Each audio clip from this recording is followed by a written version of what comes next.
Et à tous. Donc, je suis Stéphane Paris, la chef d'opération éducative à Bogota. J'ai le plaisir de saluer au nom de l'ambassade de France en Colombie tous les participants à ce webinaire, ceux qui ont accepté de nous rejoindre. Alors, vous êtes enseignants, futurs enseignants, professionnels du FLE, en alliance, en université, en collège, puis visiblement plusieurs villes. Soyez tous les bienvenus. Alors, pourquoi ce webinaire?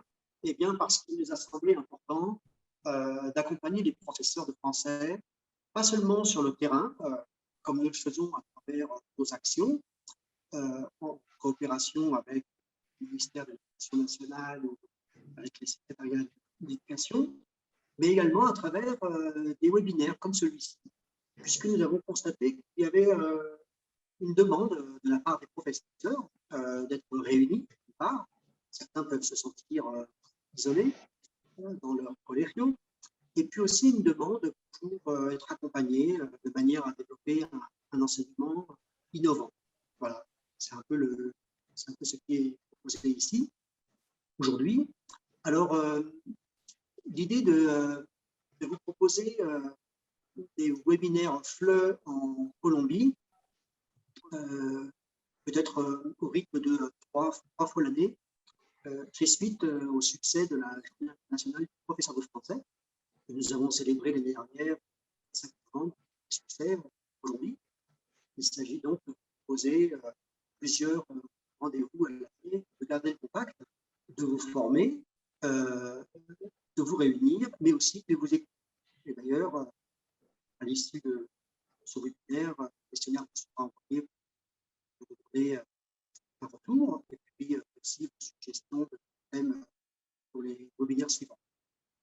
Alors, je vais laisser la parole au directeur de l'Alliance française de Medellín, Yann Lapoire, qui vous introduira le thème de ce webinaire.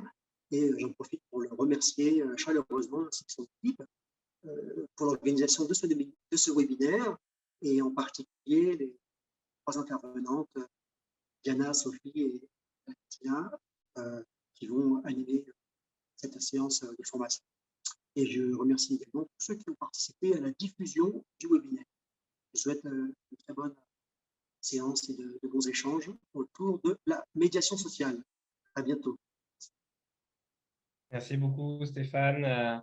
Et bien évidemment, un grand merci tout d'abord à l'ambassade de France pour nous accorder de nouveau votre confiance pour organiser donc ce premier webinaire, on espère, d'une longue série.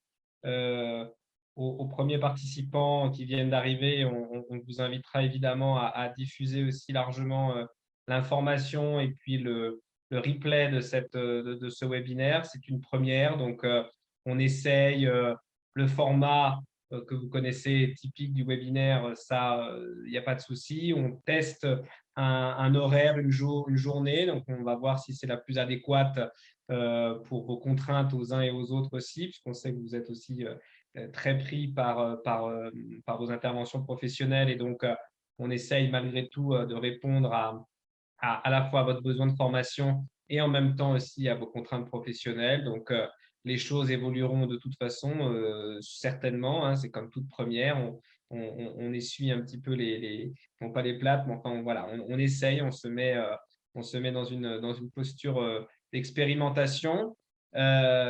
Pour nous, c'est très important de participer à cette dynamique collective de formation, de professionnalisation tout au long de la vie de la communauté enseignante de FLE.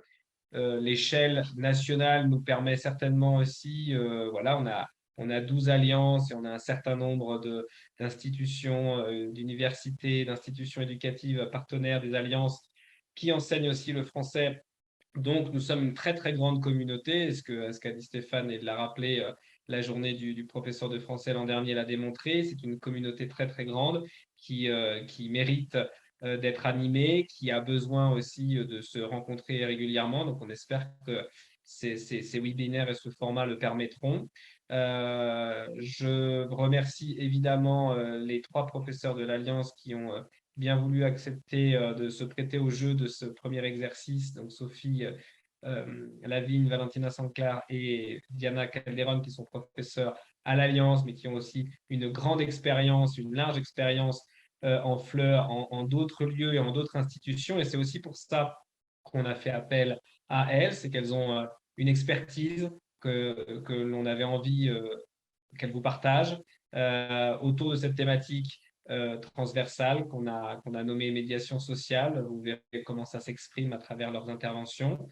Et l'idée, voilà, c'est d'avoir une intervention de chacune d'une vingtaine de minutes et le temps des questions aussi, puisque notre objectif est évidemment de créer le dialogue aussi autour de ces problématiques qu'elles vont vous présenter. Donc voilà, je vous souhaite à toutes et à tous la bienvenue et j'espère que vous allez passer un moment à la fois agréable et riche d'apprentissage. Donc Dominique, je te laisse prendre la suite. Merci bien Yann, et donc bonjour à toutes et à tous. Et donc sans plus tarder, nous allons commencer avec une première intervention de Sophie Lavigne, qui nous présentera le concept de bibliothèque vivante, qui a pour but de déconstruire les préjugés, de lutter contre les discriminations par le dialogue. Alors, je vais rappeler quand même que Sophie Lavigne est professeure depuis 8 ans en Colombie auprès de publics divers. Elle a travaillé également comme éducatrice spécialisée auprès de mineurs allophones nouvellement arrivés en France pendant plus de 10 ans. Et elle est diplômée d'un Master 1 en didactique et management du français langue étrangère et seconde en milieu plurilingue.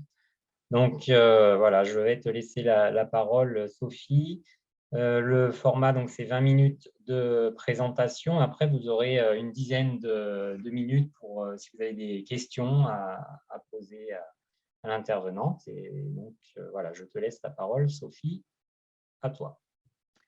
Très bien, merci beaucoup. Bonjour à tous. Merci pour cette opportunité de nous accueillir. Donc, merci à l'Alliance française de Medellín, à Stéphane Paris et à mes collègues. Je suis ravie de partager avec vous un concept que j'ai connu quand j'étais en Europe qui s'appelle la bibliothèque vivante. Alors, ce n'est pas du tout un concept à la base qui est destiné à être travaillé en classe de français langue étrangère, mais j'ai décidé de le travailler donc et de l'appliquer ici. Donc, je vais vous expliquer tout d'abord qu'est-ce que c'est la bibliothèque vivante, son origine, comment ça s'organise. Et ensuite, je vous présenterai comment je l'ai adapté en classe de français langue étrangère. Alors, tout d'abord, je rappelle que le cadre commun européen de référence des langues nous invite à développer la conscience interculturelle des étudiants en classe de français langue étrangère. Et selon le cadre, c'est la capacité d'établir une relation entre la culture d'origine et la culture étrangère, la sensibilisation à la notion de culture et la capacité de reconnaître et d'utiliser des stratégies variées pour établir le contact avec des gens d'une autre culture. C'est aussi la capacité de jouer le rôle d'intermédiaire culturel entre sa propre culture et la culture étrangère et de gérer efficacement des situations de malentendus et des conflits culturels, la capacité à aller au-delà des relations superficielles stéréotypées. Donc, pour ma part, effectivement, j'ai travaillé auprès d'un public allophone, donc des migrants et réfugiés en France. Donc, j'ai toujours été placée, évidemment, dans ma vie personnelle, mais aussi professionnelle. J'ai toujours été dans une relation interculturelle et c'est le cas aussi en Colombie, notamment dans ma profession, puisque je suis professeure native ici en Colombie et que ça peut supposer beaucoup d'idées sur sur le fait d'être native ici en Colombie. Et c'est pourquoi j'ai toujours été interpellée par l'importance de travailler la relation interculturelle qui existe en classe. Et de toute façon, nos apprenants dans le futur vont être amenés ou sont déjà amenés à établir des relations tous les jours qui sont dites interculturelles, puisqu'on est confronté à la culture de l'autre qui vient de son éducation déjà. Donc, la bibliothèque vivante, c'est un concept qui est né en 2000 au Danemark et c'est une association qui s'appelle Stop the Violence qui avait l'idée d'approcher la question de la diversité et de faire se rencontrer des personnes qui, normalement, n'ont pas cette possibilité de se rencontrer, puisque souvent, on est amené à être dans des groupes avec des caractéristiques communes et on a peu l'occasion de rencontrer des personnes très différentes de nous. Donc, vous pouvez trouver des informations supplémentaires sur ce concept sur le site internet de Human Library. Donc, pour ma part, j'ai été formée quand j'étais en Europe à ce concept, à organiser une bibliothèque vivante par une association à Bologne, en Italie. Et donc, je vais vous montrer donc comment on met en place une bibliothèque vivante puisque je l'ai mise en place à Paris. Et donc, ça vous donnera une meilleure idée de son organisation. Donc, pour expliquer le concept, l'objectif, c'est de faire rencontrer des personnes qui sont des livres vivants, c'est-à-dire des personnes qui vont raconter leur histoire, leur parcours de vie. C'est un choix personnel, c'est complètement bénévole. Et l'objectif, c'est de rencontrer donc des personnes qui sont différentes, qu'on appelle des lecteurs. Et on va organiser cette bibliothèque vivante dans un espace pour faire rencontrer différentes personnes. Et l'objectif, ce sera de dépasser des stéréotypes et de lutter contre les préjugés. Alors, de quelle manière on fait ça? C'est un libraire qui va permettre cette rencontre. Donc, ce libraire va faire rencontrer une personne qui a choisi d'être le représentant d'un groupe, qui représente un stéréotype. Alors, on peut parler aussi de discrimination, mais ce n'est pas forcément le cas. Le stéréotype que l'on a, ça peut être quelque chose de très positif ou de négatif, au contraire. C'est juste qu'on parle de l'idée que chacun, nous sommes tous porteurs de stéréotypes et en général, nous avons une vision stéréotypée d'un autre groupe de personnes. Et c'est pourquoi cette rencontre est rendue possible dans ce cadre par la bibliothèque vivante. Elle s'organise dans un lieu public en général qui est ouvert et on va donc avoir un libraire qui va réunir des personnes, enfin les invités qui sont invités lors de l'événement, et il va proposer un catalogue avec des titres. Donc, chacun des titres représente donc un stéréotype. En amont de l'organisation de cet événement, donc, on a déjà préparé les livres vivants, les personnes qui ont fait le choix de se présenter, et ceux-ci vont définir un titre qui vont les représenter. C'est une forme de résumé de leur identité et c'est le stéréotype qu'ils vont représenter. Et donc, ça va être un titre très court et le libraire va donc présenter une liste de différents titres au public qui vient et le lecteur va donc choisir un titre et va être mené vers le livre vivant par le libraire. Donc, c'est dans un lieu public et ouvert, mais les livres vivants, en général, ils sont cachés, ils sont dans un lieu isolé et tranquille. Pourquoi? Parce que l'idée, c'est on ne va pas juger un livre à sa couverture. Donc, l'objectif, c'est que la personne, avant de rencontrer le livre vivant, ne connaît pas l'identité de cette personne, ne va pas juger sur son faciès qui va être cette personne. Et donc, c'est une découverte déjà, une rencontre, puisque souvent, le titre donné par le livre ne représente pas donc, le stéréotype, ce stéréotype n'est pas forcément visible. Et donc, voilà, s'ensuit une discussion d'environ 30 minutes. Il y a différentes rencontres qui sont organisées en même temps. C'est le libraire qui organise ces rencontres. Et ce sont des rencontres où le lecteur va discuter avec le livre vivant. Donc, les exemples de titres, ce sont juste des exemples. Les stéréotypes, ça peut porter sur une profession, ça peut porter sur une origine géographique. Ici, ce sont des exemples donnés par l'association Human Library, puisque eux, ils traitent de la question du handicap ou de la question de l'orientation sexuelle. Ce ne sont pas des choses que je ne travaille en classe, mais c'est pour vous donner un exemple sur ce que travaille en général la personne qui organise cette bibliothèque. Sophie, on ne voit pas ta présentation. Ah bon? Enfin, la première page, mais les diapositives suivantes, non. Ah, Comment c'est possible alors? C'est dommage. Où est-ce que j'en suis? Ah, ça doit être celle-ci alors. C'est celle-ci? Non. Et ferme-le. Ah, voilà, OK. C'est celle-ci. OK, donc ici, vous avez des exemples de titres et comme je disais, ce sont des exemples de l'association. Donc, professeur, je suis mariée à un gay, je suis handicapée, je suis mère d'un fils homosexuel rapatrié du Brésil. Donc, c'est pour illustrer des stéréotypes. Comment on fait pour travailler avec le livre vivant pour qu'il définisse le stéréotype qu'il va représenter? Souvent, on va demander à cette personne de définir 3 caractéristiques de son identité par des adjectifs et il va essayer d'imaginer 3 caractéristiques venant d'autres personnes pour voir quel type de stéréotype il peut représenter. Donc, pour ma part, j'ai fait l'exercice. Donc, j'étais en Italie. Quand j'ai fait l'exercice de livre vivant, personnellement, je viens de la campagne. Je suis originaire d'un village en province à 300 km de Paris, mais je vivais à Paris à cette époque, donc mon livre, c'était une campagnarde à Paris. Donc, mon stéréotype était géographique et sur la question de vivre à la ville et à la campagne, où il y a beaucoup de stéréotypes et de clichés sur ces questions-là.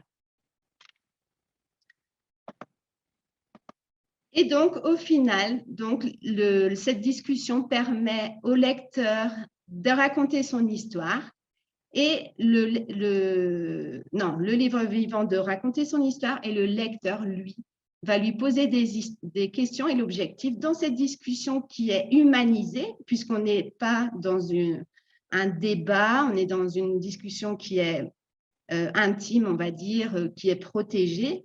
C'est comme si on buvait un café avec un ami. Et donc, ça permet en fait de dépasser les préjugés ou les stéréotypes que l'on a, voire donc les discriminations, puisque souvent les préjugés peuvent être à l'origine de discrimination. Donc, voilà en gros l'histoire. Et le livre vivant n'est pas obligé de raconter toute son histoire. Le lecteur lui pose des questions. Le livre peut très bien dire, puisque c'est un livre, je ne souhaite pas ouvrir ce chapitre. Et donc, ça reste une discussion qui est très libre. Son objectif juste, c'est d'aider le lecteur à réfléchir sur les stéréotypes qu'il a. En conclusion, donc, c'est une bonne manière de parler des stéréotypes, mais ça reste une discussion qui est libre. On est soi-même, on ne représente pas une association, ce n'est pas une tribune, c'est une rencontre la plus humaine possible qui permet de rencontrer des personnes qui, normalement, ne devraient pas se connaître. Donc, je vais vous présenter un exemple pour que vous puissiez voir comment s'organise cette bibliothèque vivante et ensuite, je vous expliquerai comment on l'applique en classe de foot. Est-ce que vous voyez ma vidéo? Oui. Oui, c'est bon. Oui.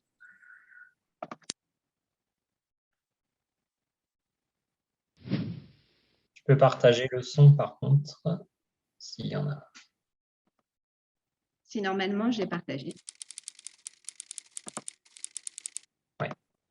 Alors aujourd'hui, Trans-Europa Festival organisait à Paris sa première librairie vivante. Donc moi, je jouais le rôle de libraire et mon rôle, c'était de mettre en lien des livres vivants et des lecteurs. Donc les livres vivants, en fait, chacun, on choisit un titre qui est porteur d'un stéréotype. Et donc moi, je proposais aux lecteurs, donc aux personnes qui venaient nous rencontrer, un catalogue et ils devaient choisir le titre qui les interpellait. Et ensuite, je les mets en relation pour une discussion d'environ une demi-heure. L'objectif, c'est de dépasser les stéréotypes dont nous sommes tous porteurs. Le concept de librairie vivante a pour objectif de mettre en relation des personnes qui, normalement, ne pourraient pas se rencontrer.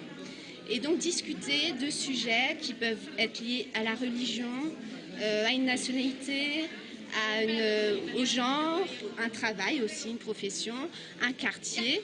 Et cette personne représente un stéréotype Aujourd'hui, on avait plusieurs livres, pour citer quelques titres. On avait je suis une musulmane d'Europe de l'Ouest, je suis une immigrante heureuse, Papillon banlieusard, à la recherche de mes racines franco-arabes. C'est une rencontre qui est intime, à deux, donc ça favorise la discussion. Et pour certains, ils ont pu parler de sujets comme le voile dans l'islam ou une immigration positive d'une personne qui venait de Moldavie. Donc la lectrice m'a expliqué que c'était la première fois qu'elle rencontrait une Moldave, qui lui parlait de son expérience en Roumanie. Et voilà, l'objectif, au final, c'est de personnaliser et de permettre à chacun de se décentrer de ses propres présentations et de rester ouvert.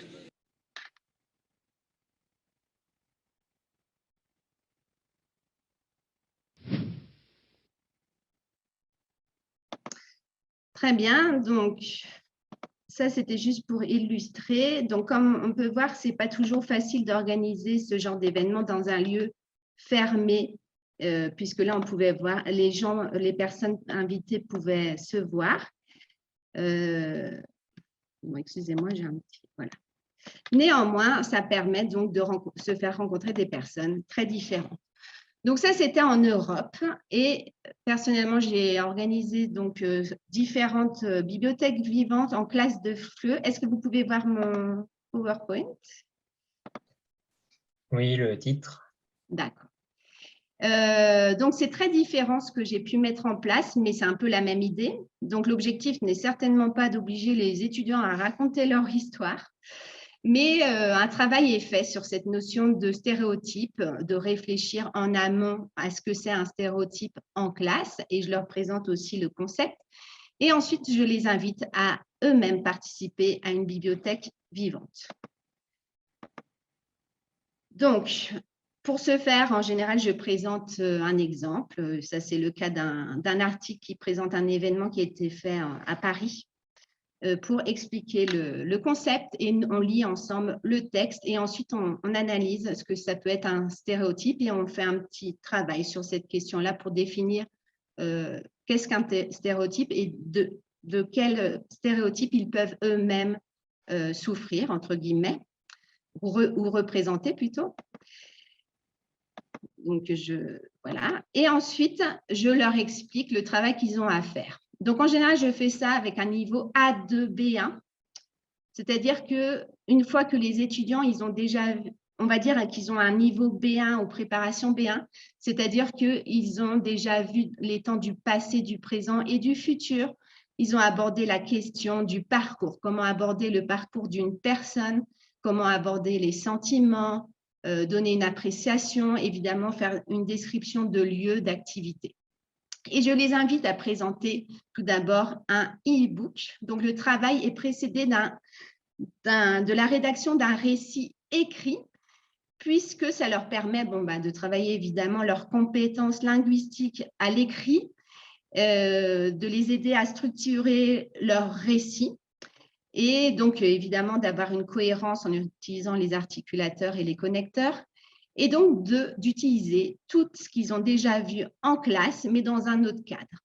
Et je leur demande de présenter un e-book pour aussi avoir exploité leurs compétences créatives et leurs compétences communicatives, les outils numériques auxquels souvent ils ont accès, comme Canva par exemple.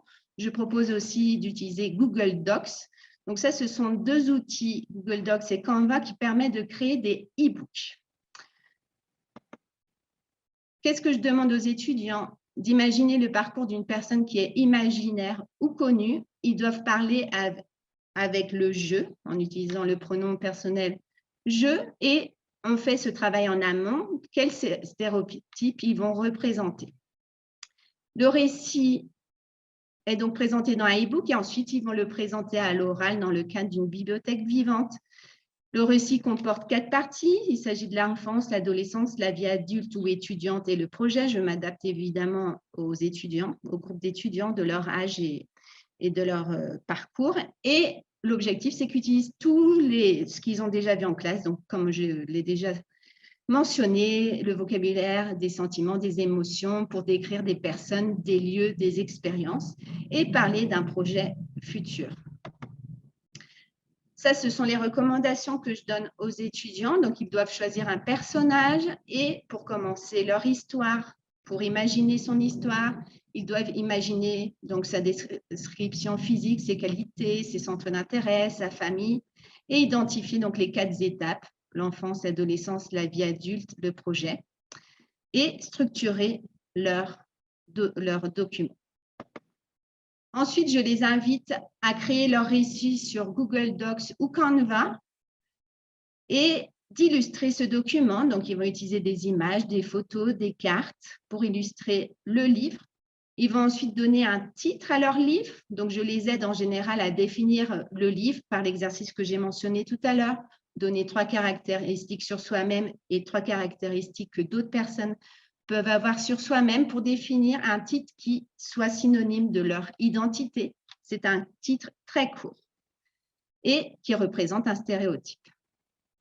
Et ensuite, il doit faire la mise en page et présenter le sommaire. Donc, il crée un e-book. Donc, l'objectif, c'est aussi de créer une nouvelle compétence, savoir créer un e-book et d'utiliser donc leurs compétences créatives. Et je les invite à publier ce e-book qu'ils peuvent partager à la fin de la classe s'ils le souhaitent aux autres étudiants. Pour le e-book, je leur explique comment créer un e-book. Donc, je leur présente les tutoriels sur Internet, donc Canva ou Google Docs. On voit les tutoriels en français, mais évidemment, ils existent en espagnol s'ils préfèrent utiliser le tutoriel, enfin, voir la vidéo en espagnol. Et voilà, donc ici, vous avez des exemples. Je leur montre comment créer un e-book avec un titre, des paragraphes et des images pour illustrer. Et enfin, j'invite les étudiants un autre jour, un jour différent, à rencontrer les autres étudiants de la classe et on fait l'exercice de bibliothèque vivante. Donc, ce jour-là, l'enseignant, c'est-à-dire moi, joue le rôle du livre-braire. Donc, en amont, j'ai demandé aux étudiants de me donner les titres de leurs livres et je les propose aux autres étudiants, à tous les étudiants. Donc, personne ne connaît les titres des autres étudiants. Et j'organise les rencontres. J'essaie de faire en sorte, je les fais en présentiel et en virtuel. Donc, en présentiel, comme je disais, ce n'est pas toujours facile de respecter la privacité, on va dire, l'intimité, mais en tout cas, en virtuel, c'est possible en créant différentes salles. Et donc, je laisse aux étudiants l'occasion de jouer à la fois le rôle de livre vivant, puis de lecteur. Donc, je les fais tourner. Donc, ils commencent avec un premier livre. Une fois qu'un étudiant a terminé de lire son livre, il vient me voir et je l'oriente vers un autre étudiant. On fait cet exercice idéalement entre 1 heure et 2 heures. Il faut prévoir assez de temps parce que les étudiants, au départ, ils ont des difficultés à raconter leur histoire. Donc, l'objectif n'est pas de lire. Comme ils ont écrit le livre en amont, ils ont mémorisé. Évidemment, le jour de la présentation, s'ils le souhaitent, ils vont lire un petit peu, mais l'objectif, c'est de favoriser l'expression orale. Et au final, ils vont répéter l'histoire plusieurs fois. Et donc, ça va leur permettre de libérer la parole et donc de mémoriser leur histoire. Donc, au final, cette répétition permet de se faire rencontrer différents étudiants dans l'espace classe et en même temps, au livre vivant, de mémoriser son histoire. Les instructions, c'est que le jour de la discussion, donc ils doivent utiliser toujours le jeu et ce dont j'ai parlé tout à l'heure, donc aborder leur histoire en utilisant les temps du passé, présent et futur et d'exprimer leur opinion. À la fin de ce travail, j'essaie, ce n'est pas toujours le cas, mais en général, j'essaie de faire une rétroalimentation sur l'exercice. Donc, les étudiants, en général, me disent que c'est un exercice qui est différent et créatif, puisque, comme je disais, ils peuvent utiliser leurs outils, des outils numériques et se montrer, pour certains vont dessiner même dans le livre. C'est une possibilité pour eux de se mettre dans les chaussures d'une autre personne, puisque ça reste un exercice qui est libre, ça peut être imaginaire, ou bien ça peut être leur propre histoire. Mais ce qui est intéressant, c'est qu'ils vont exprimer des sentiments à chaque étape Donc, ça leur permet aussi de revoir, d'avoir un regard distancié sur leur parcours ou sur le parcours de leur personnage. Et évidemment, donc c'est un bon moyen d'aborder le parcours, ce qui est un thème qu'on voit en français langue étrangère. Donc voilà en gros l'exercice. J'espère que j'ai été claire et je suis ouverte à toute question.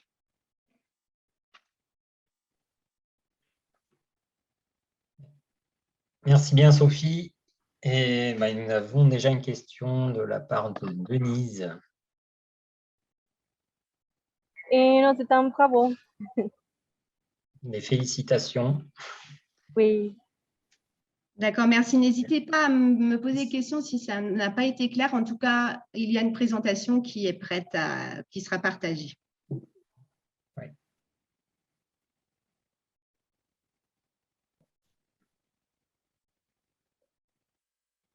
Il y a des questions, des interrogations par rapport au projet proposé par et l'approche proposée par Sophie. Je trouve que c'est une stratégie très créative et très intéressante parce que de mettre en scène justement les personnages avec leurs sentiments, ça leur permet certainement d'apprendre mieux. Et je crois que c'est très intéressant pour un apprentissage des langues, puisque si on agit sur beaucoup plus de niveaux que simplement la partie auditive et la partie écrite, je crois que on apprend certainement mieux s'il y a plusieurs registres sensoriels qui sont impliqués dans l'apprentissage.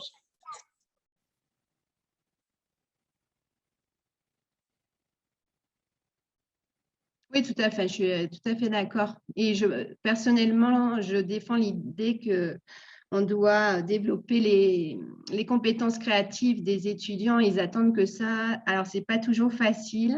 Personnellement, j'ai mis en place ce projet plusieurs fois ici en Colombie, mais je m'adapte à mon groupe d'étudiants. Donc, parfois, je sens que ce n'est pas le moment parce je vais privilégier d'autres thèmes dans le programme. Et donc, ça prend du temps. Il faut anticiper pour mettre en place ce projet parce que ça prend du temps. Et les étudiants, évidemment, ils me demandent plusieurs semaines pour avoir le temps d'écrire le document et puis de faire le document, le e-book, je veux dire. Et puis, évidemment, ils ont peur le jour de la présentation, mais bon, ça, c'est normal. Et dans l'ensemble, ils vont plutôt vers la partie créative ou bien tu arrives justement à leur faire prendre conscience des éventuels stéréotypes auxquels ils sont eux-mêmes confrontés? Alors, en cours, en amont, je vois bien que cette question, en tout cas en Colombie, à chaque fois que je l'ai abordée, ils étaient assez conscients de ça, c'était intéressant, ils avaient des très bons exemples. Et en général, ils ont bien compris l'exercice. Et après, dans la discussion, par exemple, je vais donner juste un exemple. J'ai une étudiante que son livre, c'était « Je suis colombienne et je consomme de la drogue ». Donc, évidemment, on a des images sur cette question-là, sur la drogue, qui est un stéréotype négatif. Et en fait, elle a expliqué que, tout simplement, elle consomme des médicaments pour se soigner. Donc, les étudiants, ils ont bien compris ce qu'elle voulait souligner lors de son intervention. J'ai une étudiante qui a parlé du conflit ici en Colombie, qui expliquait qu'elle a été, mais c'est une histoire imaginaire, qu'elle a été déplacée ici en Colombie. Et donc, c'est intéressant parce qu'elle a quand même mis en avant donc, la difficulté, évidemment, de la personne, ce qu'elle a pu vivre, mais aussi qu'elle est courageuse et battante et qu'elle a su s'adapter trouver des solutions grâce au soutien des personnes qu'elle a pu rencontrer. Donc voilà, ça crée des discussions très intéressantes sur les thèmes comme la solidarité, sur les images qu'on a de l'autre, le fait de ne pas trop juger. D'ailleurs, c'est le thème de cette bibliothèque vivante, ne pas juger un livre à sa couverture.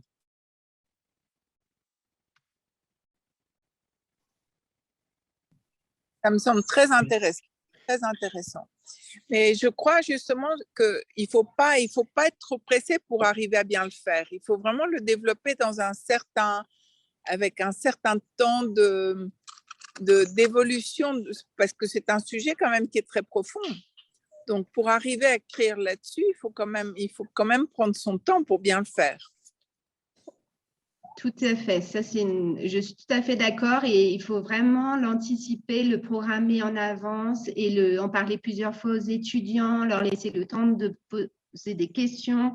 Et puis évidemment, moi je relis le e-book, je fais des rétroalimentations pour améliorer l'écriture, les orienter dans l'écriture.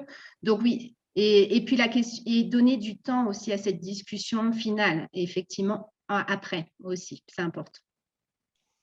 Il y a une question de Alejandro Correa qui demande quel était l'âge des étudiants qui ont participé.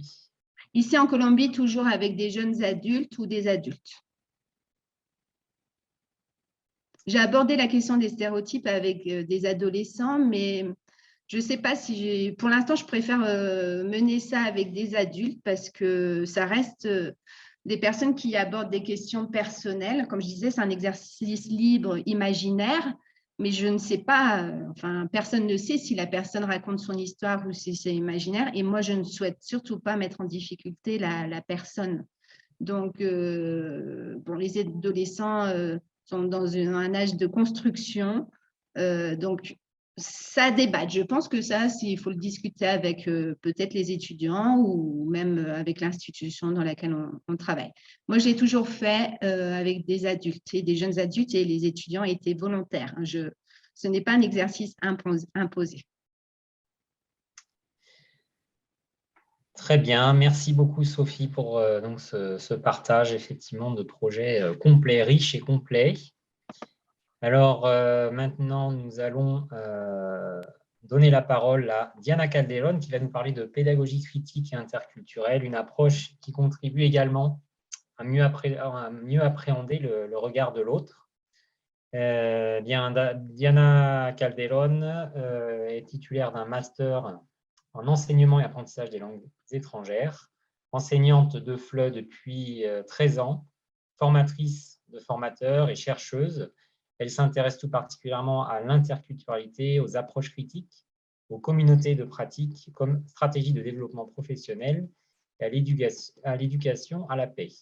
Donc, Diana, pourquoi recourir à la pédagogie critique et interculturelle dans l'enseignement du FLE? Je vais te laisser la parole. Merci. Diana, tu es là. Oui.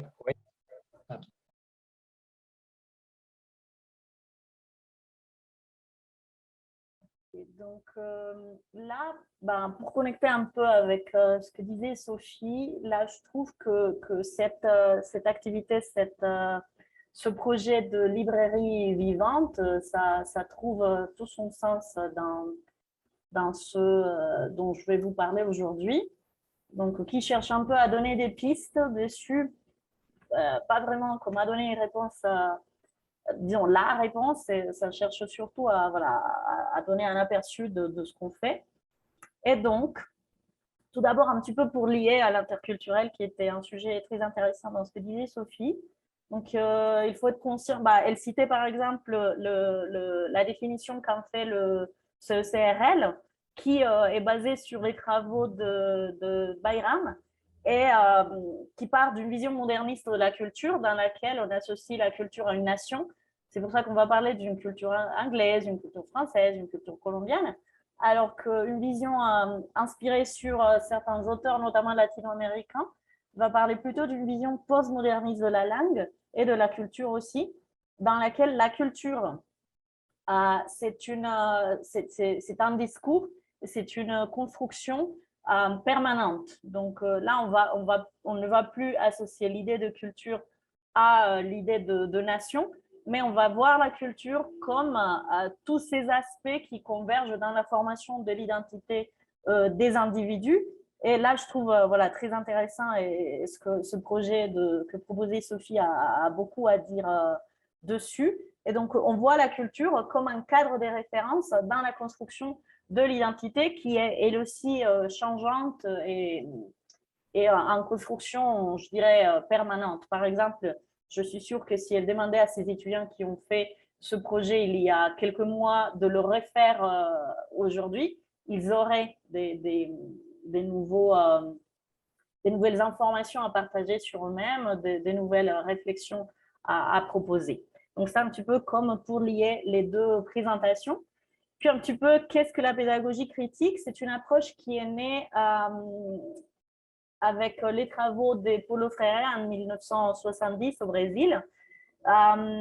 C'était un pédagogue brésilien qui a commencé à s'interroger un petit peu sur la manière d'alphabétiser les ouvriers, les paysans, par exemple.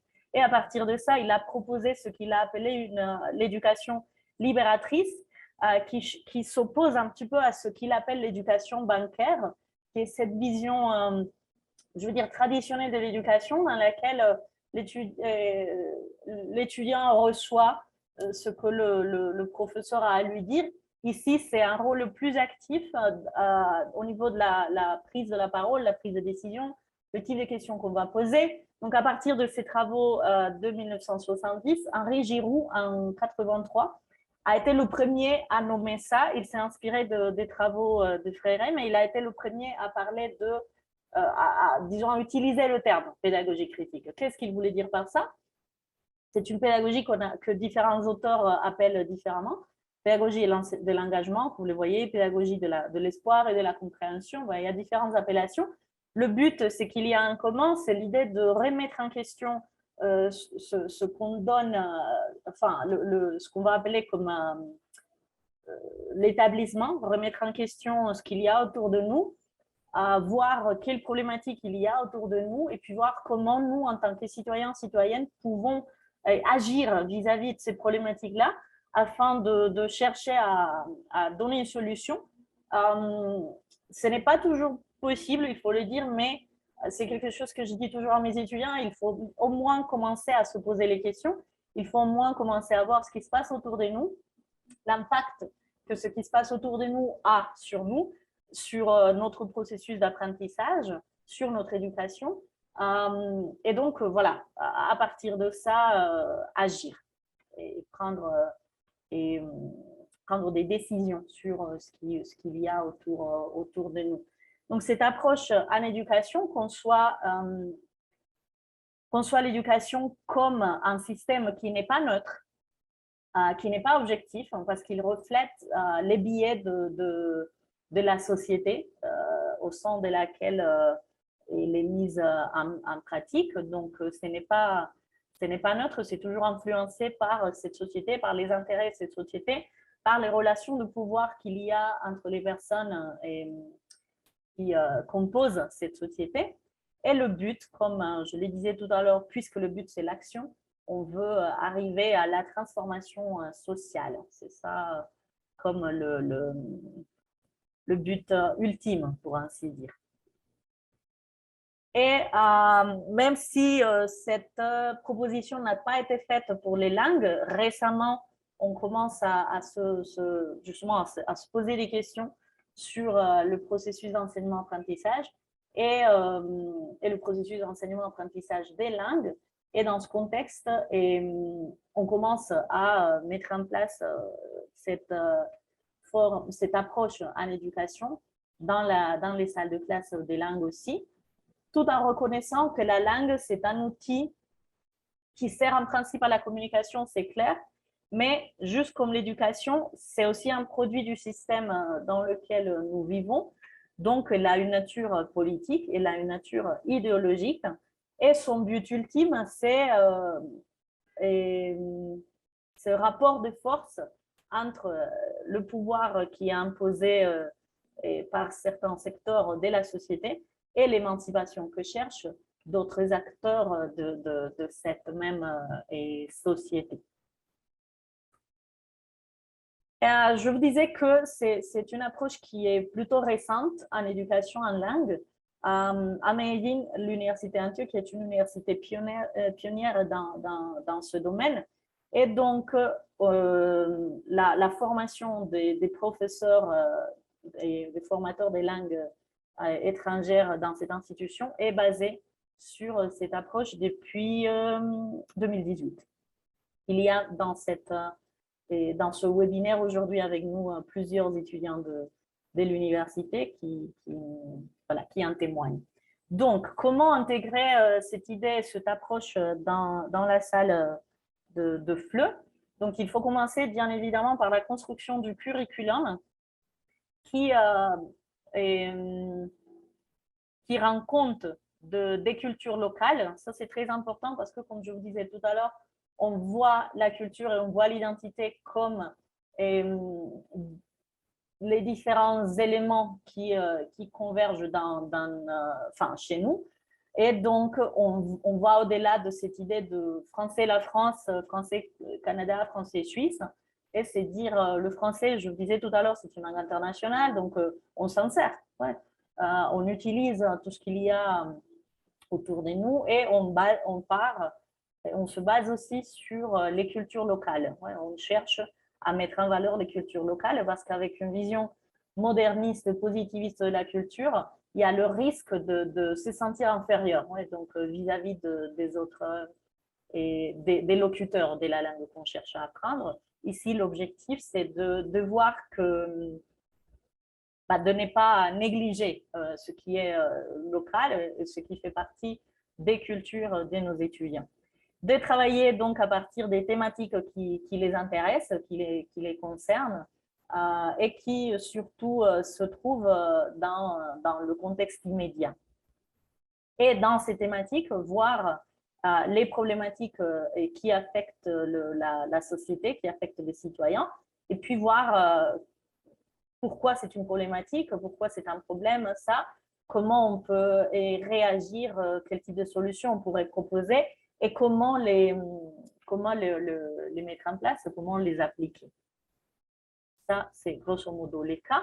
Je vous disais que l'Université Antioquia, c'est la première, je dirais, en Colombie à mettre en place cette approche dans la formation des formateurs. Donc, avec la communauté de pratique dont je fais partie, dont 2 étudiantes sont là aussi, et nous avons conduit une étude des cas qui cherchait à analyser la perception qu'avaient les étudiants de ces approches et qui cherchait à voir comment les profs qui n'avaient pas l'habitude de travailler avec cette approche mettaient en place dans le soir des classes. Et cette étude nous a montré que déjà les perceptions étaient très positives. Les étudiants appréciaient le fait de voir que ce qu'ils sont compte dans la salle de classe, que leur culture, leur quotidien est intégré. Donc, qu'on ne va peut-être pas trop parler du quotidien je ne sais pas moi, d'une femme au foyer en France, mais qu'on va parler de leur quotidien, de leur propre quotidien ou du quotidien de leur propre mère. Donc, on remet en valeur ce qui constitue leurs identités. Donc, de ce côté-là, ils étaient très satisfaits, ils appréciaient beaucoup ça. On a vu aussi qu'au niveau de l'apprentissage de la langue, parce que ça, c'est, disons, une question que les profs se posent, de dire est-ce qu'on va négliger le processus d'apprentissage de la langue, de la grammaire, le vocabulaire, la prononciation, etc. Non, la réponse est non, on continue toujours à faire ça, sauf qu'on le fait dans le but d'arriver à parler de soi-même, dans le but de se poser des questions sur son quotidien, dans le but de chercher à changer son quotidien, de chercher à changer un petit peu ses attitudes, ses comportements. Donc, ça se fait aussi. Et de ce côté-là, nous avons vu dans notre expérience comme professeur que le type, par exemple, d'erreurs que faisaient les étudiants de premier semestre était similaire à celles que font les étudiants du même niveau dans des institutions où on utilise des approches différentes. Donc, de ce côté-là, il faut, il faut mentionner ça. Oui, il n'y a pas, et on ne néglige pas le processus d'apprentissage et de la langue. Il y a quand même des défis. Le principal, c'est voilà, la création des matériels. C'est quelque chose à laquelle il faut faire attention. Mais c'est toujours faisable. Il y a aussi des études exploratoires que mes étudiants ont conduites dans le cadre de leur formation, qui montrent, quelques-uns montrent des résultats partagés, notamment au niveau des perceptions. Et justement parce que les étudiants n'ont pas l'habitude de travailler avec cette approche, il y en a qui ne trouvent, comment je dis ça, il y en a qui ont un peu de mal à suivre. Il y a des critiques concernant disons la manière d'aborder, par exemple, les explications grammaticales et en langue étrangère. Surtout, ben, ça c'est aussi surtout le cas de l'anglais dans notre institution, mais de manière générale, il y a ça, cet aspect d'apprécier le type des documents qui sont utilisés, le type des questions qui sont posées et le fait qu'il y a toujours un processus d'apprentissage de la langue qui est lié à cette réflexion sur leur quotidien et à voir le type de changements qu'ils peuvent produire dans leur contexte. Voilà. J'ai aussi, j'avais un exemple de fiche pédagogique, mais elle n'est pas très bien mise en page, mais l'idée c'était un thème classique à niveau A1 par exemple, c'est parler de la ville. Et quand on parle de la ville, on apprend le vocabulaire des lieux de la ville, on apprend à situer un lieu, on apprend à donner un itinéraire. Ça, ça fait partie de ça. Nous, par exemple, dans ce cours, on a fait exactement ça, sauf qu'on l'a fait en se posant des questions sur la manière dont les hommes et les femmes partagent l'espace. Et donc, on a vu que les étudiants que les étudiants ont réussi à apprendre le vocabulaire qu'ils devaient apprendre, qu'ils ont réussi à apprendre les structures grammaticales qu'ils devaient apprendre, mais en même temps, ils ont fait ça en réfléchissant sur cette inégalité dans l'accès, par exemple, à l'espace dans la ville. Donc, de ce côté-là, l'impact a été très, très positif. Et voilà, ça c'est grosso modo ce que j'avais à dire aujourd'hui. Je ne sais pas, peut-être si vous avez des questions qui me donneraient des pistes sur, voilà, peut-être quelque chose que j'ai oublié de mentionner.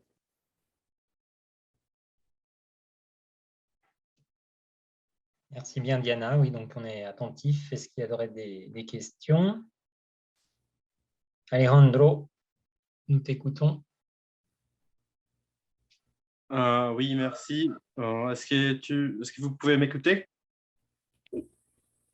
Ok. Bien, moi, j'adore ce type ou ces formes de travailler ou d'apprendre le français parce que comme professeur ou enseignant en formation, je trouve que c'est très important de ne laisser pas ou de ne pas laisser en deuxième ce qui je ne sais pas, mais ne donnez pas l'importance à notre contexte, à notre culture, mais je pense à quoi faire ou comment aborder une situation où un étudiant de la langue française veut vraiment travailler sur la culture française qui ne pense pas à sa propre culture. Si on veut aborder cette façon de travailler, quoi faire si ça se passe dans la classe? Je ne sais pas si c'est clair. Non, je ne suis pas sûre de bien avoir compris ta question. Oui, si nous avons un étudiant qui ne veut pas aborder sa propre culture parce qu'il croit que, comme étudiant de français, ce qui est important, c'est de connaître la culture française parce que c'est la culture de la langue. Je ne sais pas si c'est un peu plus clair comme ça. Oui, oui. Il faut savoir, il y a aussi quelque chose que mentionnait Sophie, c'est le fait de ne pas, disons, de ne pas obliger les étudiants à parler des sujets qu'ils ne veulent pas partager, par exemple. Là, concernant la propre culture, ben, il y a aussi un détail, c'est que c'est pas seulement comme on va parler on va seulement parler de Made in, par exemple, et on va plus utiliser des documents venus d'ailleurs, on le fait. Et donc, disons, en apprenant, je sais pas moi, en apprenant les nombres, donc on apprend les 60, les 70, les 80, et on mentionne toujours ce qu'on a toujours mentionné, les différences qu'il y a entre 70 et 70, ben, c'est ce type des particularités, si tu veux. Et voilà, c'est mettre en valeur les cultures locales, mais ça ne signifie pas non plus négliger les cultures de ce qu'on appellerait les cultures de la langue cible, oui. Mais tout en reconnaissant que le français, par exemple, ça, c'est quand même au-delà de la France, qui était une vision qui régnait un peu jusqu'à récemment. Donc, c'est un peu ouvrir l'horizon des étudiants, de dire oui, on parle français en France, mais on le parle aussi ailleurs, on le parle ici en Colombie, on est tous en train de parler français, et ce n'est pas un pays qu'on appellerait francophone en principe. Donc, c'est un peu ça, c'est comme trouver un équilibre entre, voilà, je veux apprendre à parler de moi, je veux apprendre à parler de mes cultures locales, de mon entourage immédiat, mais sans négliger le fait de s'ouvrir au monde, qui est quand même un aspect très important de l'apprentissage des langues étrangères, sachant que le français, c'est une langue internationale, par exemple. Je ne sais pas si ça répond à ta question. Oui, merci. Avec plaisir. Là, Il y a Anna de l'Alliance de Cali qui demande si tu peux donner un ou deux, trois autres exemples concrets de thèmes abordés. Myriam a donné la réponse. Voilà. Ah, bon. Pardon, j'ai essayé de dire quelque chose. Ça va, parce que finalement, Myriam, elle a fait partie de cette communauté de pratique et qui a conduit l'étude dont je vous parlais tout à l'heure. Donc voilà, vas-y, Myriam. Non, mais c'est toi qui connais plus que moi. Mais oui, j'ai juste donné un petit apport parce que ça c'est intéressant, non? Tout ce que tu viens de dire. Et il y en a plein d'exemples, non? Ça dépend du niveau, non? Bien sûr. Important, oui, que c'est surtout, je veux dire, aller au-delà de cette vision instrumentalisée de la langue, oui. Et donc, c'est poser des questions. Voilà, je vous donne l'exemple de partager la ville. Dans le fiche pédagogique que nous avons créé pour les cours débutants, par exemple, et on parlait, en cours débutant, on parle de la nourriture, oui. Mais aller au-delà d'un petit déjeuner typique français, par exemple, et se poser des questions sur comment les familles qui gagnent $1 par jour, $1 par semaine, font les courses. Qu'est-ce que ces types de familles mangent, par exemple? Et donc, c'est ouvrir les yeux aux inégalités qu'il y a partout et chercher à voir si on peut intervenir et comment. Par exemple, à partir de ça, il y avait une initiative que j'ai vue dans plusieurs espaces, mais c'était au moment de la pandémie. Il y avait une initiative qui a été mise en place dans certains quartiers, et c'était par exemple d'avoir une table où les gens qui avaient les moyens mettaient des produits alimentaires pour que les gens qui n'en avaient pas les prennent. Oui, et ça déjà, c'est quelque chose qui peut très facilement sortir d'une classe de langue, d'une classe de n'importe quel type. Oui, donc de voir, par exemple aujourd'hui, je parlais avec mes étudiants, qu'est-ce que tu as eu au petit déjeuner? Et donc, il y en a qui me disaient, j'ai eu une arepa et du chocolat. Et voilà. Et un autre qui a fait une super liste, donc ça parle déjà des inégalités qu'il y a au niveau de l'alimentation de nos propres étudiants. Et donc, quelles initiatives il y a dans l'université qui puissent donner une solution à cette situation? Ouais, parce que voilà, un étudiant qui a faim, il ne va pas avancer aussi bien qu'un autre qui a mangé à sa faim. Donc, c'est juste ça, c'est comme une manière de concevoir la langue, le processus d'enseignement-apprentissage de la langue et les relations entre les individus qui va au-delà de cette vision instrumentalisée d'apprendre à conjuguer et à mémoriser des listes de vocabulaire. Oui, c'est plus ou moins ça. Voyons, par exemple, voilà. Myriam parlait de la description physique, la mode. Justement, tout étudiant débutant va apprendre à se décrire. Et c'est un exercice que faisait Sophie aussi. Donc, tout étudiant de niveau débutant va savoir décrire l'apparence au niveau physique, la personnalité, les qualités, les défauts, etc. Donc, on peut faire ça. Les étudiants apprennent à utiliser les adjectifs dans la description physique, dans la description des personnalités, mais à part ça, ils apprennent sur l'impact que l'apparence a, par exemple, en situation d'entretien d'embauche et quel stéréotype il y a autour de ça. Donc, comment, si tu as déjà un certain nom de famille, ça a un impact sur le fait que ton CV soit étudié ou non. Si tu t'habilles d'une certaine manière ou si tu as certaines caractéristiques physiques qui sont, et je vais dire, privilégiées, tu auras des opportunités ou non. Oui, donc c'est un petit peu ça. On apprend toujours à faire ce que tout étudiant de niveau débutant, intermédiaire, avancé apprend à faire, sauf qu'on se pose des questions qu'on n'a pas l'habitude de se poser dans notre contexte.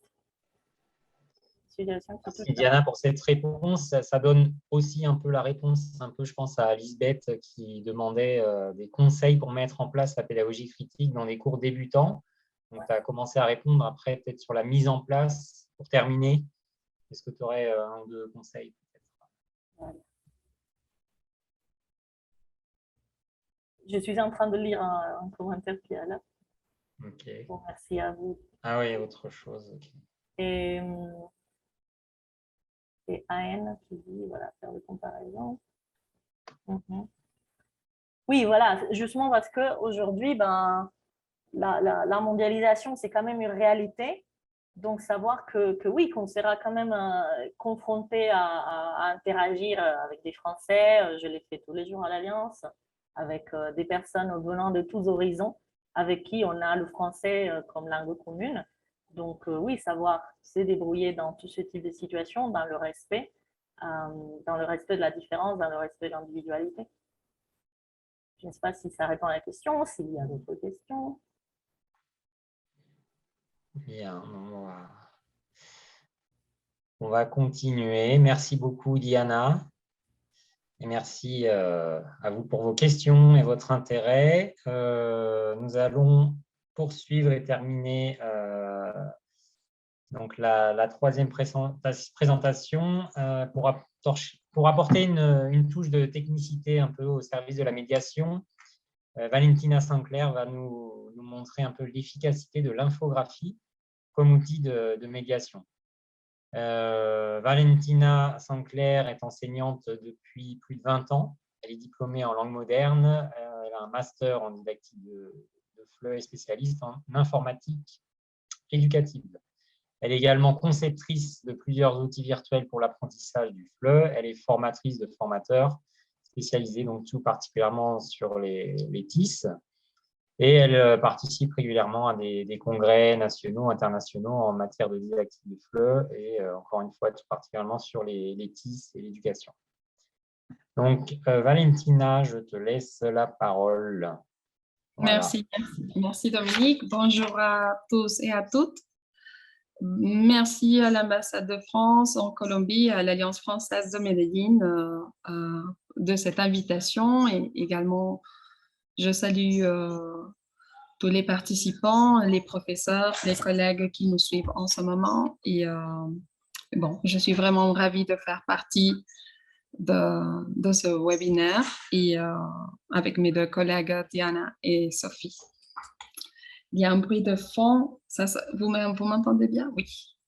D'accord. Donc, bon, j'ai intitulé mon intervention « L'infographie comme un outil pour aborder des contenus socioculturels en FLE ».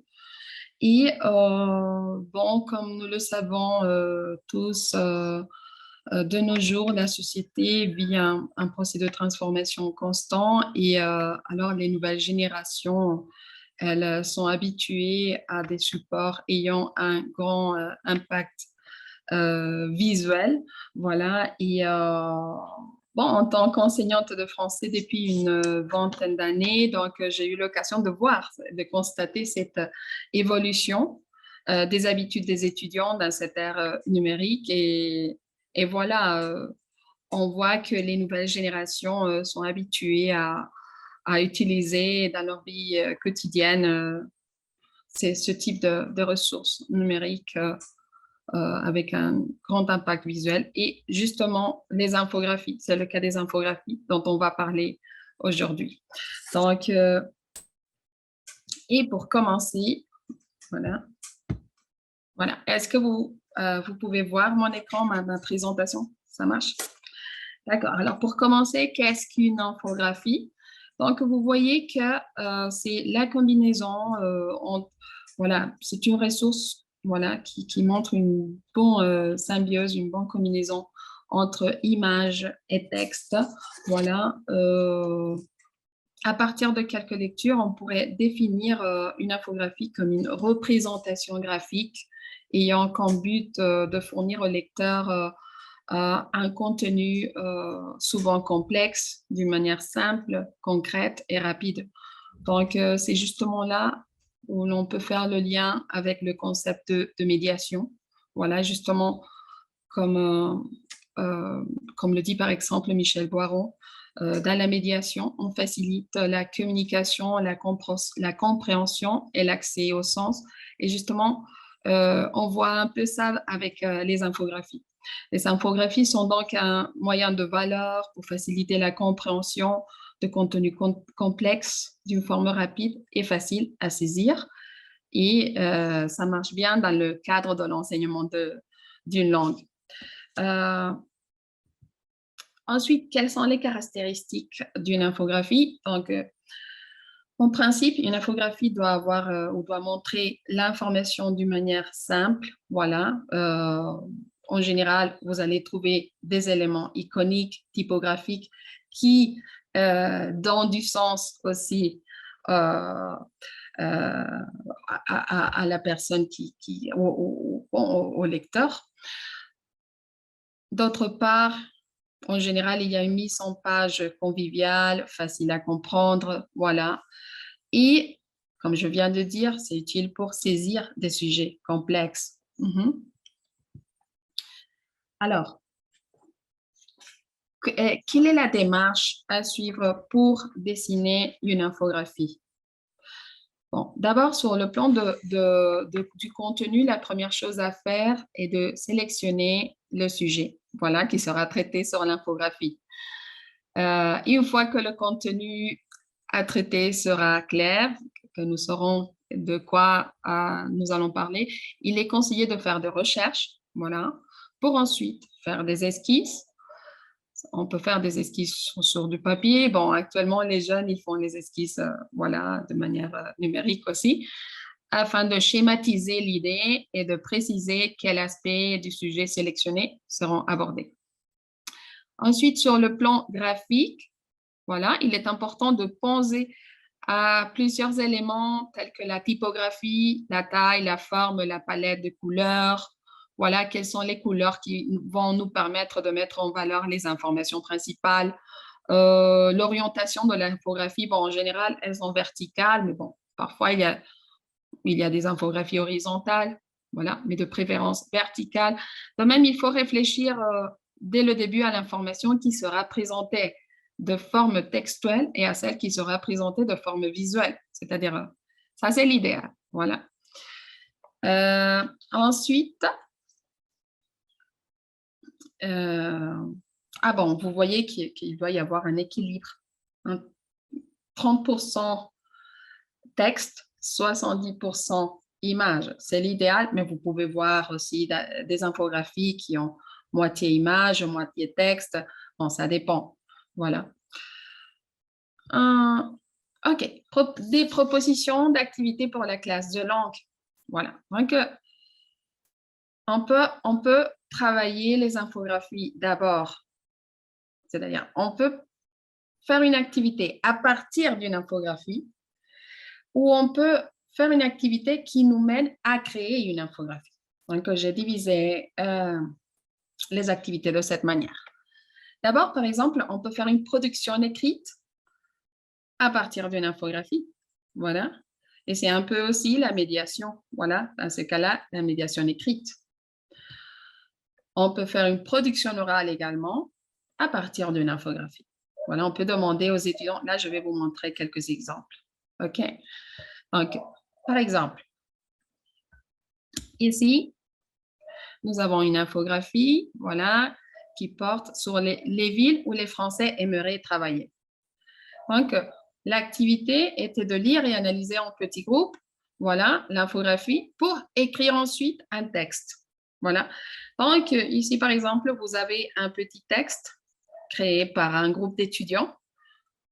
Le texte contient les informations de l'infographie. Donc, et vous voyez que ça s'insère très bien dans le cadre de la médiation. Voilà le fait de interpréter les informations et les transmettre, voilà, voilà les digérer après et les comprendre, voilà, et s'en approprier. Donc, ensuite, un petit moment. Un autre exemple, ça c'est d'ailleurs, je ne sais pas, peut-être qu'ici, il y a beaucoup de gens qui utilisent Cosmopolite 2. Voilà, ces activités correspondent à la première leçon de Cosmopolite 2. Non? Vous savez, cette leçon qui porte sur les voyages en France, les séjours linguistiques et tout ça. Donc, par exemple, celle-ci correspond à cette leçon ou à ce dossier. À ce dossier, voilà, c'est divisé par dossier. OK, donc ici, il y a un autre exemple.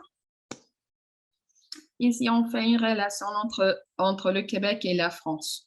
Donc, les étudiants, ils devaient lire et analyser l'infographie et enregistrer ensuite un petit... Ah, j'ai oublié de mettre un petit audio en expliquant ce qu'ils avaient compris. Voilà. Donc, ici, on va écouter tout simplement un petit extrait, voilà, de la production d'un de mes étudiants. Selon l'infographique, le Québec est 3 fois plus grand que la France, mais ils sont 8 fois moins peuplés, avec 6 habitants pour kilomètre en Québec, alors qu'en France sont 77,7 habitants pour kilomètre. Voilà, il est important de préciser qu'il s'agit des étudiants dans un niveau débutant, d'accord? Donc, ils font, ça correspond à leur niveau, le type de production que nous venons d'entendre. Donc, c'était ça. L'idée, c'était d'enregistrer un petit audio à partir de l'infographie. Voilà. D'ailleurs, ces infographies sont en ligne. Ce n'est pas moi qui a fait ces infographies. Après, je vous montrerai d'autres infographies que j'ai créées. Voilà. Selon... Voilà. D'autres infographies que vous trouvez en ligne. Voilà, par exemple, celle-ci est sur le site d'Arcan Research et que vous pouvez utiliser pour vos cours. En plus, elles nous permettent d'avoir, voilà, de sortir un peu de la méthode et d'avoir du matériel plus actualisé, d'accord? Voilà, par exemple, France, portrait de famille. Voilà, celle-ci est sur le site Asmedia, par exemple. Voilà, vous pouvez faire des activités de production écrite et orale, comme celle que je viens de montrer, à partir de ce type d'infographie. Voilà, qui sont gratuites, qui se trouvent en ligne et qui portent sur, par exemple, la culture française ou la culture francophone en général, pas seulement la française. Alors, maintenant, on va voir des activités. Voilà, pardon. Voilà, on a déjà vu le côté gauche. Regardons maintenant des activités qui nous mènent à créer une infographie. D'accord? Donc, on peut créer une infographie sur la culture du pays destinée à un public francophone. Donc, ça me fait penser à la présentation de Diana, voilà, où justement elle expliquait l'importance de mettre en valeur la culture de l'étudiant, voilà, le contexte local de l'étudiant. Donc, on pourrait, par exemple, créer une infographie sur un fait culturel ou un point culturel de la vie des étudiants et qu'ils imaginent qu'ils doivent destiner cette infographie à un public francophone. Je pense que c'est très valorisant et c'est très bien. Il y a quelqu'un, je ne sais pas, il y a aussi quelqu'un, Andrés Novoa, qui a fait qui a parlé aussi, qui a dit on peut faire des comparaisons entre la culture cible et la nôtre. Voilà. Donc, on va voir justement des infographies qui montre ça.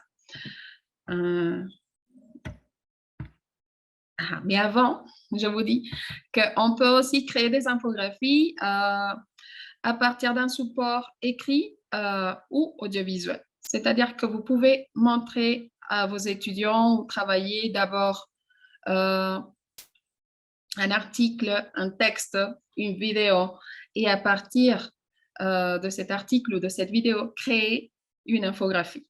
D'accord? Également, le prof peut être le concepteur d'une infographie. Voilà, parce que je suis en train de parler de l'étudiant comme créateur des infographies, mais nous aussi, nous pouvons créer des infographies et c'est très bien, c'est très amusant aussi. OK. Alors, un exemple d'activité. Moi, je dis à ce groupe, faites une infographie qui présente 10 raisons pour voyager en Colombie. D'accord? Donc, je vais profiter pour... Voilà, pour mettre le petit accent ici. Voilà, donc qui présente 10 raisons pour voyager en Colombie. Donc, ça, c'est le résultat. Voilà, c'est un groupe de l'Alliance française de Medellín qui a fait ça. Et justement, comme on disait il y a un instant, c'est une manière aussi d'apprendre à parler de soi-même. Voilà. OK. Voilà, ça c'est une autre version de la même activité, d'accord? Voilà, donc vous avez que ça peut varier. Ce sont les étudiants qui ont créé ça, les étudiants de l'Alliance. C'est un niveau B2, ou oui, il commence le niveau B2. Après, vous pouvez également, par exemple, leur montrer.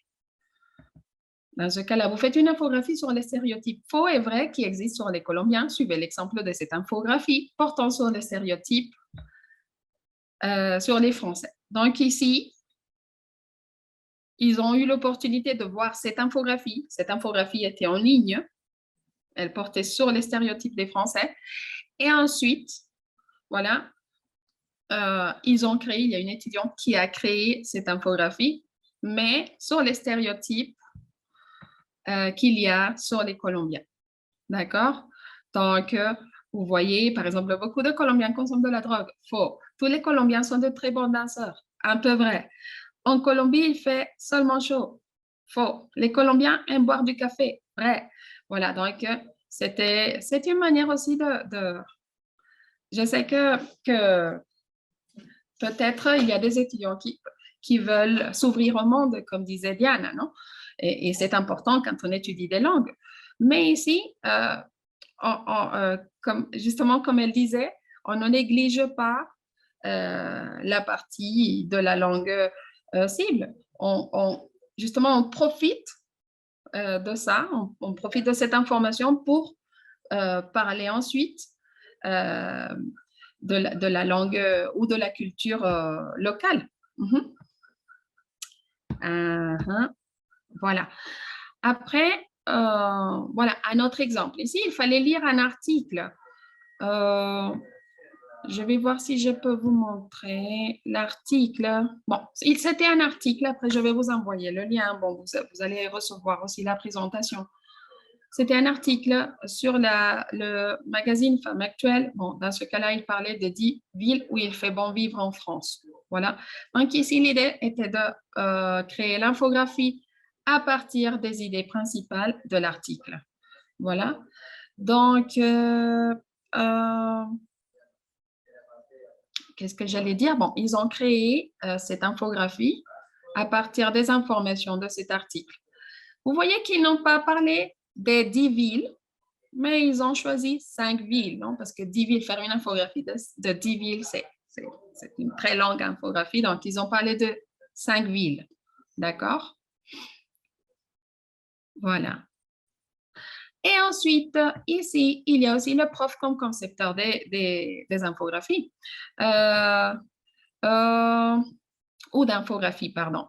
Donc ici, on a fait une infographie en comparant le petit déjeuner colombien et le petit déjeuner français, pardon. Donc, c'est une manière, par exemple, non seulement de travailler la culture, voilà, mais on peut même aller un peu plus loin et profiter de travailler les articles partitifs, par exemple, mais avec un autre support qui montre non seulement le petit déjeuner français, mais aussi le petit déjeuner local. Et dans ce cas-là, en plus, ils peuvent dire non, non, je ne suis pas d'accord. Il faut ajouter d'autres éléments à cette infographie, c'est incomplet, ou il y a des éléments qui ne sont pas vrais. Donc, on peut même créer un petit espace de production orale sur l'infographie. D'accord? Bon, c'est ça. Hein. Alors, les avantages des infographies dans l'enseignement d'une langue ont un contenu avec un impact visuel, justement, les nouveaux étudiants sont très habitués au visuel, voilà. Un outil idéal pour la révision des contenus, un sujet complexe qui devient plus accessible, voilà, et la mise en valeur des aspects clés d'un contenu, voilà.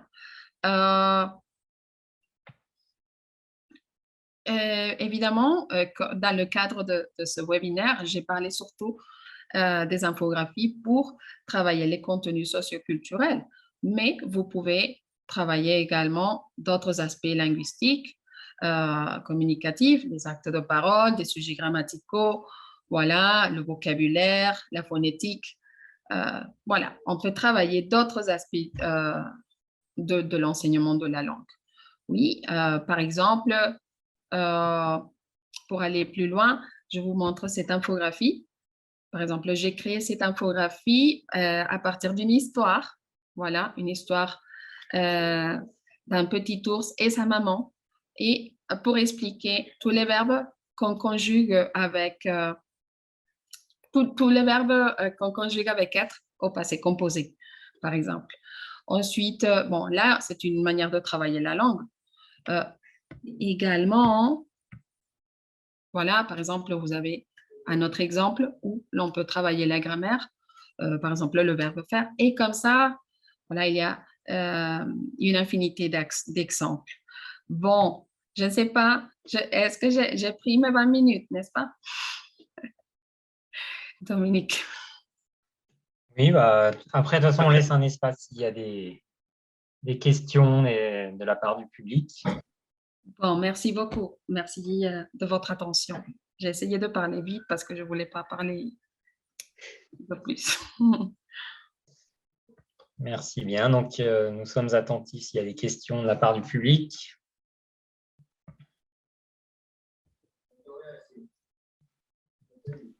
Valentine, c'est moi, Francisco Divagué, et j'ai une question. Alors, pour l'activité des infographies, je trouve que c'est très importante.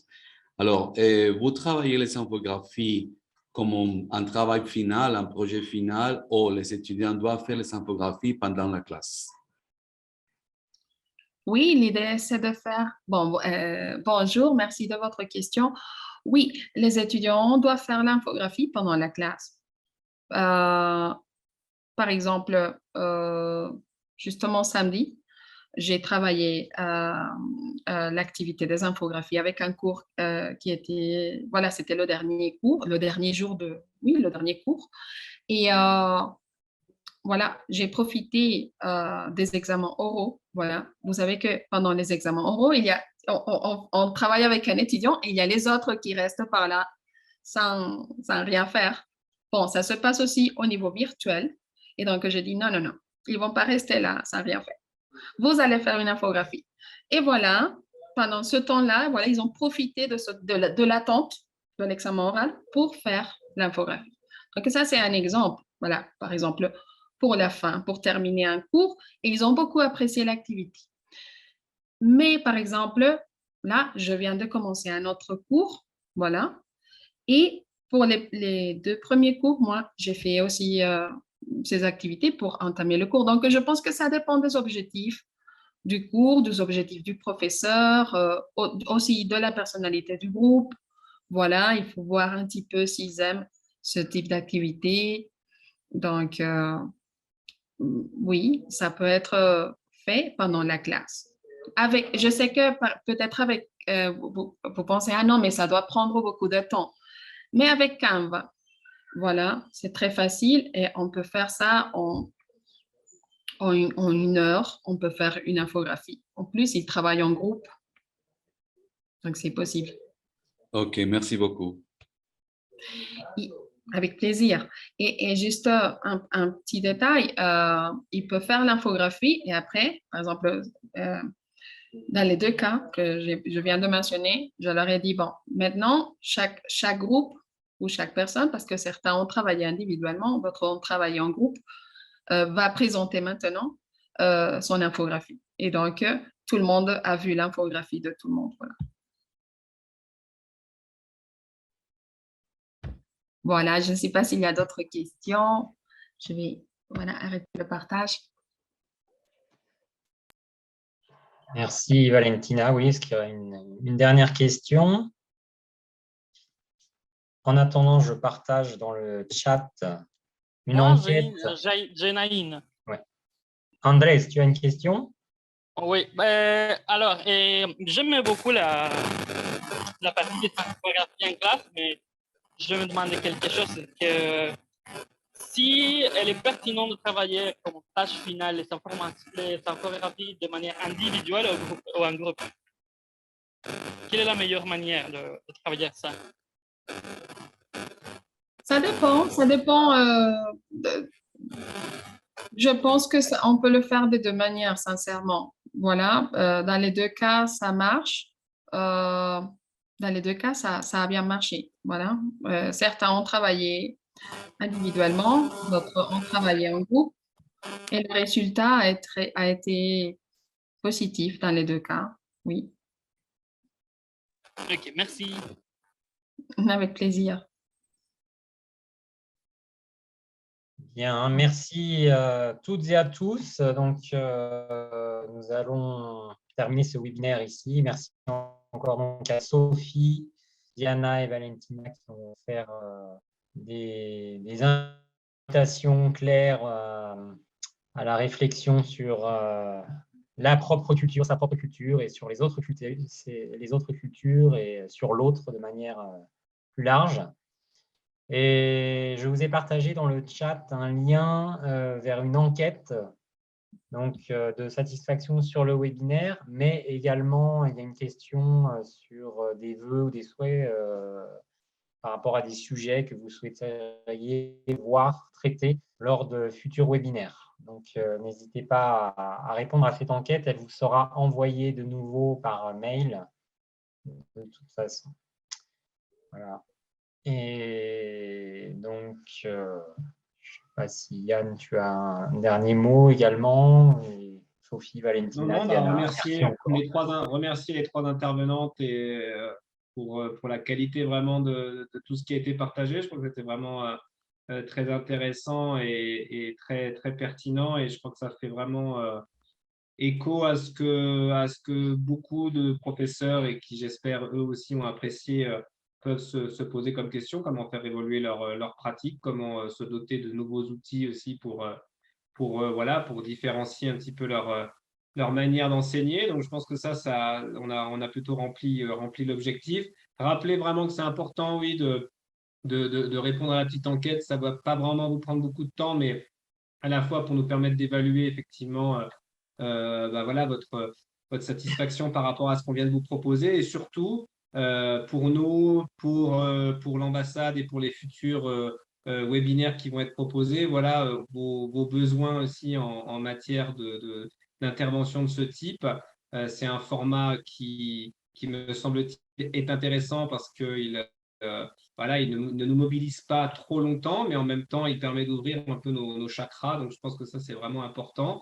Et puis, s'il y a des sujets qui ont été aussi abordés ici, mais qui, selon vous, mériteraient, je ne sais pas, plus de détails ou de la mise en pratique, n'hésitez pas aussi à le mentionner parce que, rappelez-vous qu'effectivement, fin novembre, il y aura aussi la journée du professeur de français. dans laquelle on pourrait tout à fait proposer des prolongements sur ce qui a été proposé ici de manière plus pragmatique ou sur un format d'atelier. Enfin, voilà. Donc, n'hésitez pas en tout cas à nous faire remonter tout ce que vous avez envie de nous faire remonter pour qu'on puisse perfectionner, améliorer, faire grandir cette proposition qui, je le rappelle, émane de l'ambassade de France qui souhaite véritablement créer une dynamique voilà, collective, de mutualisation, de partage entre tous les professeurs de FLE en Colombie.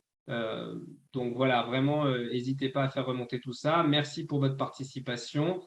Voilà, parlez-en aussi autour de vous, parce qu'on avait plus d'inscrits que de participants, mais je présume que ceux qui se sont inscrits aussi souhaitaient peut-être avoir accès au replay. On est devenus des fans du replay maintenant, donc n'hésitez pas. De toute façon, tout le monde va avoir, tous ceux qui se sont inscrits vont recevoir aussi la petite information pour revoir ce webinaire. Et n'hésitez pas aussi à vous rapprocher de nous. Voilà. Vous savez où on est, l'Alliance française de Medellín, si vous avez besoin aussi d'autres informations. Et encore un grand merci pour votre participation et la qualité de ces interventions.